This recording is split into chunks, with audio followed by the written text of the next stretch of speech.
ग्रहण काल अत्यंत पुण्य काल है।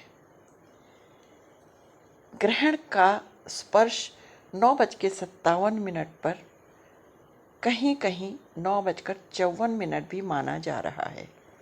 ग्रहण का मध्यकाल 11:42, ग्रहण का मोक्ष काल 1:29। इस ग्रहण काल में जो भी लोग गुरु मंत्र का अथवा महामंत्र का जाप करेंगे, उन्हें उस मंत्र के पुरस्चरण का पुण्य फल प्राप्त होगा। ग्रहण काल में भोजन, शयन, मल मूत्र त्याग वर्जित होता है।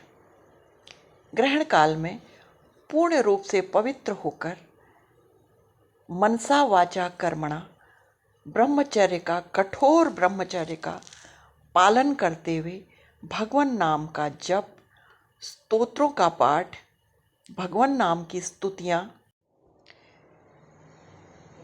महामंत्र का कीर्तन इत्यादि कर्म उत्तम माने जाते हैं।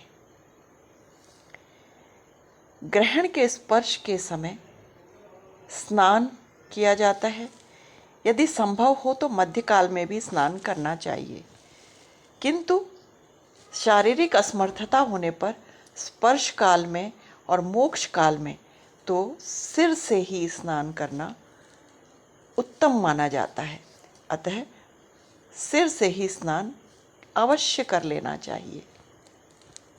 ग्रहण काल में सभी जल गंगा जल के तुल्य माने जाते हैं और सभी ब्राह्मण वेद व्यास के समान माने गए हैं। यदि शरीर स्वस्थ है तो जल में ही बैठकर जप करना अत्यंत उत्तम होता है। उत्तम नियम तो यही है कि ग्रहण के मोक्ष के बाद शयन नहीं करना चाहिए। स्नान आदि से निवृत्त होकर अपने नित्य नियम का आरंभ कर देना चाहिए। भगवान नाम का जप, भगवान की पूजा, सेवा आदि में लग जाना चाहिए। ग्रहण के स्पर्श काल से मोक्ष तक यदि जल में स्थित होकर किसी भी मंत्र का निरंतर मोक्ष काल होने तक जाप किया जाता है तो उस मंत्र का साविधि पुरस्चरण संपन्न हो जाता है।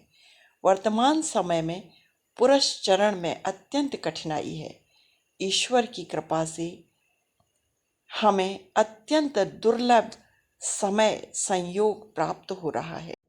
तो आइए हम सभी नियमों का पालन करते हुए सर्वथा मौन रहकर अपने गुरु मंत्र का, महामंत्र का अथवा भगवान नाम कीर्तन का आरंभ करने की तैयारी करते हैं, आरंभ करते हैं।